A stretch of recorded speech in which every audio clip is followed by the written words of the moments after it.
நேரம் காலை 6 மணி. இலங்கை ஒலிபரப்பு கூட்டுத்தாபனம் செய்திகள். செய்தி ஆசிரியர் ஃபஸ்ஹான் நவாஸ். வாசிப்பவர் சிவராஜா தக்கீஷன். முதலில் தலைப்புச் செய்திகள். கொழும்பு, கம்பஹா மாவட்டங்களின் பல்வேறு பகுதிகளும் தனிமைப்படுத்தலில் இருந்து விடுவிக்கப்பட்டுள்ளன. மேலும் சில பகுதிகள் தொடர்ந்தும் தனிமைப்படுத்தப்பட்டுள்ளன. நாட்டில் புதிதாக 496 கொரோனா நோயாளர்கள் அடையாளம் காணப்பட்டிருக்கிறார்கள். புதிதாக 7 மரணங்கள் பதிவு செய்யப்பட்டுள்ளன. நாடளாவிய ரீதியில் நடைபாதைகளையும் உடற்பயிற்சி நிலையங்களையும் அமைக்கும் வேலைத்திட்டம் தொடர்வதாக விளையாட்டுத்துறை அமைச்சு அறிவித்திருக்கிறது. அவை தலைப்புச் செய்திகள். இனி விரிவான செய்திகள். கொழும்பு மாவட்டத்தின் பல்வேறு பிரிவுகள் இன்று அதிகாலை 5 மணி முதல் தனிமைப்படுத்தலில் இருந்து விடுவிக்கப்பட்டிருப்பதாக கோவிட்-19 வைரஸ் பரவலை தடுக்கும் செயல்பாட்டு மையத்தின் தலைவரும் ராணுவ தளபதியுமாகிய லெப்டினன்ட் ஜெனரல் ஷவேந்திர சில்வா தெரிவித்திருக்கிறார். இதற்கமைய இன்று அதிகாலை 5 மணி தொடக்கம் கொழும்பு மாவட்டத்தின் மட்டக்குழி போலீஸ் பிரிவு, கரையோர போலீஸ் பிரிவு, புறக்கோட்டை போலீஸ் பிரிவு என்பன தனிமைப்படுத்தலில் இருந்து விடுவிக்கப்பட்டிருப்பதாக ராணுவ தளபதி அறிவித்திருக்கிறார். இதேவேளை கம்பஹா மாவட்டத்தின் நீர்கொழும்பு, ராகம பிரதேசங்கள் தனிமைப்படுத்தலில் இருந்து இன்று அதிகாலை 5 மணி தொடக்கம் விடுவிக்கப்பட்டதாக தெரிவிக்கப்பட்டிருக்கின்றன. மேலும் கொழும்பு மாவட்டத்தின் பல்வேறு பகுதிகளும் தொடர்ந்தும் தனிமைப்படுத்தப்பட்ட பிரதேசங்களாக அறிவிக்கப்பட்டிருக்கின்றன. மோதர போலீஸ் பிரிவு, ப்ளூமெண்டல் போலீஸ் பிரிவு, கொட்டாஞ்சனை போலீஸ் பிரிவு, கிராண்ட் பாஸ் பிரிவு, டேம் வீதி, வாழைத்தோட்டம் போலீஸ் பிரிவு, மாளிகாவத்த போலீஸ் பிரிவு, தெமரகொட போலீஸ் பிரிவு, மருதான போலீஸ் பிரிவு, கொம்பனி தெரு போலீஸ் பிரிவின் வேகந்த கிராம உத்தியோகத்தர் பிரிவு, பொரல்ல போலீஸ் பிரிவின் வனாத்தமுள்ள கிராம உத்தியோகத்தர் பிரிவு என்பன தொடர்ந்தும் தனிமைப்படுத்தப்பட்ட பிரதேசங்களாக முன்னெடுக்கப்படுகின்றன. இதேவேளை கம்பஹா மாவட்டத்தின் வத்தல, பாலியகுட ஆகிய பிரதேசங்களும் தொடர்ந்தும் தனிமைப்படுத்தப்பட்ட பிரதேசங்களாக அறிவிக்கப்பட்டுள்ளன.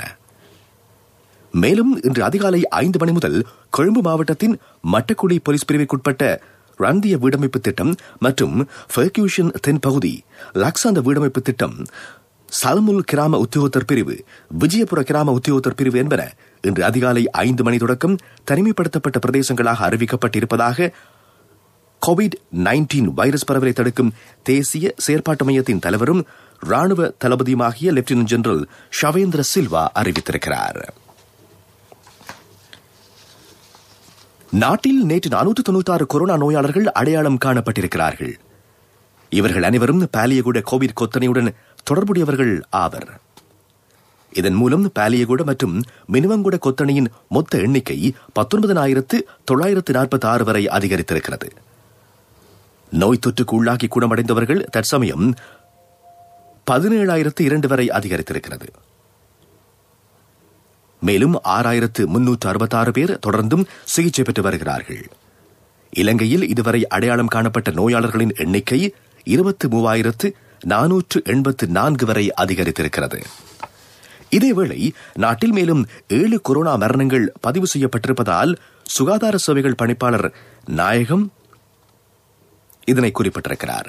மொரட்டுவ பிரதேசத்தினைச் சேர்ந்த 73 வயதான ஆண் நபர் இந்த நோயினால் மற்றும் ஹோமாகம வைத்தியசாலையில் சிகிச்சை பெற்று வந்த போது உயிரிழந்திருக்கிறார். இவருக்கு கொரோனாவுடன் நியூமோனியா காய்ச்சல் இருந்ததாக தெரிவிக்கப்படுகிறது. சிலாபம் பிரதேசத்தினைச் சேர்ந்த 70 வயது நபர் ஒருவர் சிலாபம் வைத்தியசாலையில் நேற்று காலமானார். கொழும்பு 13 பிரதேசத்தில் வசித்து வந்த 90 வயதான பெண் ஒருவர் கொரோனா நோயினால் கொழும்பு தேசிய வைத்தியசாலையில் இருந்து ஹோமாகம வைத்தியசாலைக்கு மாற்றப்பட்டதன் பின்னர் நேற்று உயிரிழந்திருக்கிறார். இவருக்கு கொரோனாவுடன் நியூமோனியா இருந்ததாக அறிவிக்கப்படுகிறது. கொழும்பு 2 பிரதேசத்தினைச் சேர்ந்த 50 வயது மிக்க பெண் ஒருவர் உயிரிழந்திருக்கிறார். இவர் கொழும்பு தேசிய வைத்தியசாலையில் சிகிச்சை பெற்றதாகவும் பின்னர் IDH வைத்தியசாலைக்கு மாற்றப்பட்டதாகவும் அறிவிக்கப்பட்டிருக்கிறது. மேலும் அக்குரஸ் பிரதேசத்தினைச் சேர்ந்த 51 வயதான பெண்ணொருவரும் உயிரிழந்தார். மருதானை பிரதேசத்தில் வசித்து வந்த 78 வயதான ஆண் ஒருவர் நோயினால் உயிரிழந்திருப்பதாக அறிவிக்கப்படுகிறது.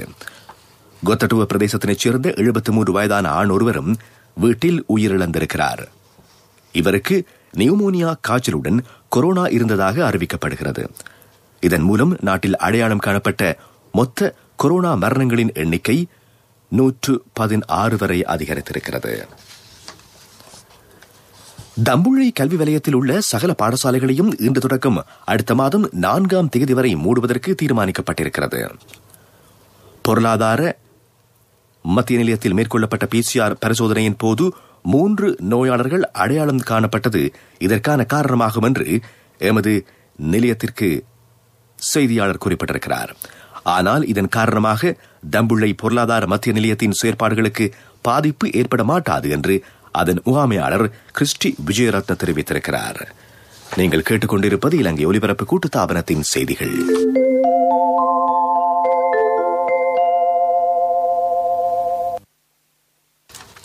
பாராளுமன்ற குழுநிலை விவாதத்தின் 7வது நாள் இன்று சுகாதார அமைச்சு மற்றும் சுதேச வைத்திய ஊக்குவிப்பு, கிராமிய மற்றும் ஆயுர்வேத வைத்தியசாலை அபிவிருத்தி மற்றும் சமூக சுகாதார ராஜாங்க அமைச்சு மற்றும் மருந்து உற்பத்தி விநியோகம் ஒழுங்குறுத்தல் ராஜாங்க அமைச்சின் நிதி ஒதுக்கீடுகள் தொடர்பாக விவாதிக்கப்பட இருக்கிறது. பாராளுமன்றம் இன்று காலை 9:30 கூடும். மகர சிறைச்சாலையில் ஏற்பட்ட மோதலினால் உயிரிழந்தவர்களின் எண்ணிக்கை 4 வரை அதிகரித்திருக்கிறது.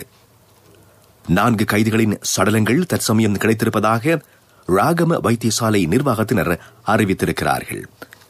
சம்பவத்தில் 25 கைதிகளுக்கு காயம் ஏற்பட்டுள்ளதாகவும் அறிவிக்கப்படுகிறது. அவை உள்நாட்டு செய்திகள். பிரதான செய்தி வழங்குவோர் ஒவ்வொரு வீட்டிலும் இருக்க வேண்டிய வீட்டு வைத்தியர் சித்தாலேப. சிறிய குற்றங்களுக்காக சிறைவாசம் அனுபவித்து வரும் 600 சிறை கைதிகள் ஜனாதிபதியின் பொது மன்னிப்பின் பேரில் விடுவிக்கப்பட இருப்பதாக சிறைச்சாலைகள் ஆணையாளர் நாயகம் தெரிவித்திருக்கிறார். சிறைச்சாலைகளில் ஏற்பட்டுள்ள COVID-19 வைரஸ் பரவலை தடுக்கும் நோக்கோடு இந்த தீர்மானம் எடுக்கப்பட்டிருப்பதாகவும் சிறைச்சாலைகள் ஆணையாளர் நாயகம் அறிவித்திருக்கிறார்.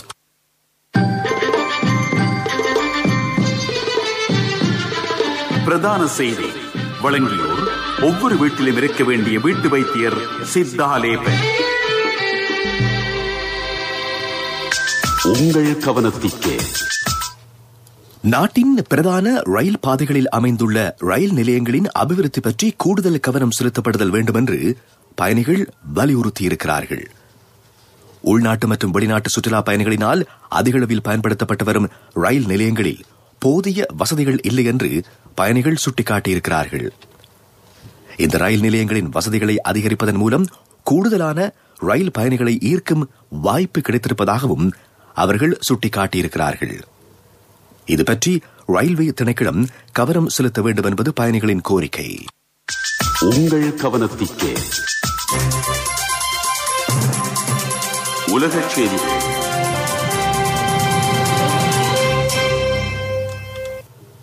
காலம் சென்ற புகழ்பெற்ற அர்ஜென்டினா உதைப்பந்தாட்ட வீரர் டியாகோ மரடோனாவின் வைத்தியரின் வீட்டில் தேடுதல் நடவடிக்கைகள் மேற்கொள்ளப்பட்டிருக்கின்றன. மரடோனா உயிரிழந்து 4 நாட்கள் கடந்துள்ள நிலையில் இந்த தேடுதல் இடம்பெற்றிருப்பதாக சர்வதேச ஊடகங்கள் செய்தி வெளியிட்டிருக்கின்றன.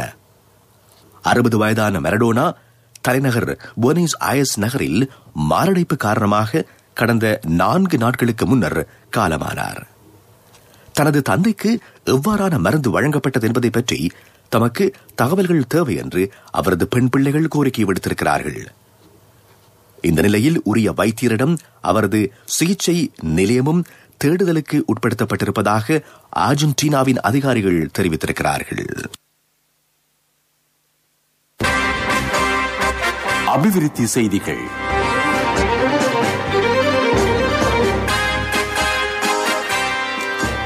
நாடளாவிய ரீதியில் உள்ள 341 உள்ளூராட்சி மன்றங்களின் கீழ் காணப்படும் தெரிவு செய்யப்பட்ட 341 வீதிகளை அபிவிருத்தி செய்யும் வேலை திட்டம் ஆரம்பிக்கப்பட்டிருப்பதாக அமைச்சர் ஜான்ஸ்டன் பெர்னாண்டோ தெரிவித்துள்ளார். ஜனாதிபதி கோட்டாபய ராஜபக்ஷ ஜனாதிபதியாக பதவி பிரமாணம் செய்து 1 வருடம் பூர்த்தியாவதை முன்னிட்டு இந்த அபிவிருத்தி பணிகள் ஆரம்பிக்கப்பட்டிருக்கின்றன. முதல் கட்டமாக ஜாயில பிரதேசத்தில் உள்ள வீதியை காப்பட் முறையில் அபிவிருத்தி செய்யும் வேலை திட்டம் ஆரம்பிக்கப்பட்டிருப்பதாகவும் அவர் கூறினார். தெரிவு செய்யப்பட்ட இந்த வீதி 5.3 கிலோமீட்டர் நீளமானதாகும். இதற்கென்று 83 மில்லியன் ரூபாய் ஒதுக்கப்பட்டிருப்பதாக நெடுஞ்சாலைகள் அமைச்சு அறிவித்திருக்கிறது. விளையாட்டுச் செய்திகள். LPL 2020 கிரிக்கெட் போட்டித் தொடரின் உத்தியோகபூர்வ ஒலிபரப்பாளர் இலங்கை ஒலிபரப்பு கூட்டுத்தாபனம். நாடளாவிய ரீதியில் நடைபாதைகளையும் உடல் கட்டமைப்பு விருத்தி நிலையங்களையும் அமைக்கும் வேலைத்திட்டம் தொடர்ந்தும் அமுல்படுத்தப்பட்டிருப்பதாக இளைஞர் விவகார மற்றும் விளையாட்டுத்துறை அமைச்சு அறிவித்திருக்கிறது. அமைச்சர் நாமல் ராஜபக்சவின் பணிப்புரைக்கு அமைய இந்த வேலைத்திட்டம் முன்னெடுக்கப்படுகிறது. நாடாவிய ரீதியில் எதிர்வரும் 5 வருடங்களுக்குள் இவ்வாறான 1000 மத்திய நிலையங்களை அமைப்பது இலக்காகும் என்று விளையாட்டுத்துறை அமைச்சு அறிவித்திருக்கிறது. இவ்வாறான 2 நிலையங்கள் அனுராதபுரம் மாவட்டத்தில் நேற்று திறந்து வைக்கப்பட்டமை குறிப்பிடத்தக்கதாகும். விளையாட்டுச் செய்திகள். LPL 2020 கிரிக்கெட் போட்டித் தொடரின் உத்தியோகபூர்வ ஒலிபரப்பாளர் இலங்கை ஒலிபரப்பு கூட்டுத்தாபனம். வர்த்தக செய்தி. இலங்கை பட்டய கணக்காளர் சங்கம் முதல் தடவையாக பட்டப்படிப்பை அறிமுகம் செய்ய தீர்மானித்திருக்கிறது. இதன் மூலம் பிரயோக கணக்கியல் துறையில் BSc சிறப்பு பட்டத்தினை பெற்றுக் கொள்வதற்கான வாய்ப்பு மாணவர்களுக்கு கிடைக்கும். இதன் மூலம் மாணவர்களுக்கு பட்டய கணக்காளராக விரைவாக தம்மை பதிவு செய்து கொள்வதற்கான வாய்ப்பும் கிடைக்க இருக்கிறது. பிரயோக கணக்கியல் துறைக்கான கால எல்லை 4 வருடங்களை கொண்டதாகும். பொருளாதார செய்திகள் அனுசரணை. அண்ணா 31க்கு நீங்க மகளுக்கு தங்கம் வாங்குவீங்கன்னு நான் எதிர்பார்க்க இல்ல. எந்த தங்கத்துக்கு தங்கம் கொடுக்க முடிஞ்சது எந்த LOLC கிரெடிட் கார்டு இருந்ததால. LOLC ஃபைனான்ஸ் கடன் அட்டை உங்களை மேலும் உயர்த்திட. இலங்கை வர்த்தக சம்மேளனம் ஒழுங்கு செய்துள்ள 2020 இலங்கை பொருளாதார மாநாடு எதிர்வரும் டிசம்பர் மாதம் 1ஆம் தேதி இடம்பெறவிருக்கிறது. மக்களை மையமாக கொண்ட பொருளாதார ஆய்வு என்கின்ற தொனிப்பொருளில் இந்த மாநாடு இடம்பெற இருக்கிறது. நிகழ்வில் பிரதம அதிதியாக இந்தியாவின் நிதி அமைச்சர் நிர்மலா சீதாராமன் கலந்து கொண்டு உரையாற்ற இருக்கிறார். இந்த நிகழ்வு இணையத்தில் தொழில்நுட்பத்தின் ஊடாக இடம்பெற இருக்கின்றமை குறிப்பிடத்தக்கதாகும். இப்போதான் சந்தோஷமா பள்ளிக்கூடம் போறாள். எல்லாம் நீங்க சைக்கிள் வாங்கி கொடுத்ததால. LOLC கிரெடிட் கார்டு இருந்ததால நினைச்ச உடனே வாங்கி கொடுக்க கூடியதா இருந்துச்சு. LOLC ஃபைனான்ஸ் கடன் அட்டை உங்களை மேலும் உயர்த்திட. காலநிலை அறிக்கை.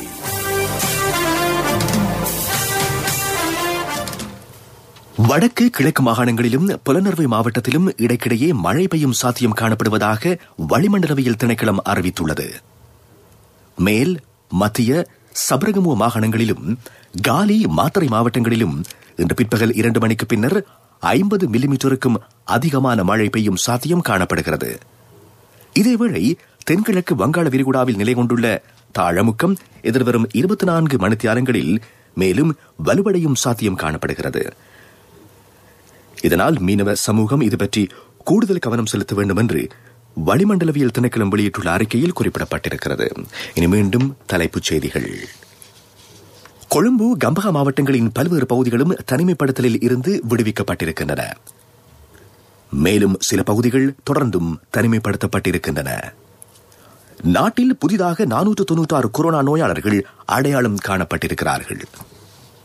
புதிதாக 7 மரணங்கள் பதிவு செய்யப்பட்டுள்ளன. நாடளாவிய ரீதியில் நடைபாதைகளையும் உடற்பயிற்சி நிலையங்களையும் அமைக்கும் வேலைத்திட்டம் தொடர்வதாக விளையாட்டுத்துறை அமைச்சு அறிவித்திருக்கிறது. இத்துடன் இன்று எமது காலை பிரதான செய்தி அறிக்கை நிறைவடைகிறது. எமது அடுத்த பிரதான செய்தி அறிக்கையினை நண்பகல் 12:45 எதிர்பாருங்கள்.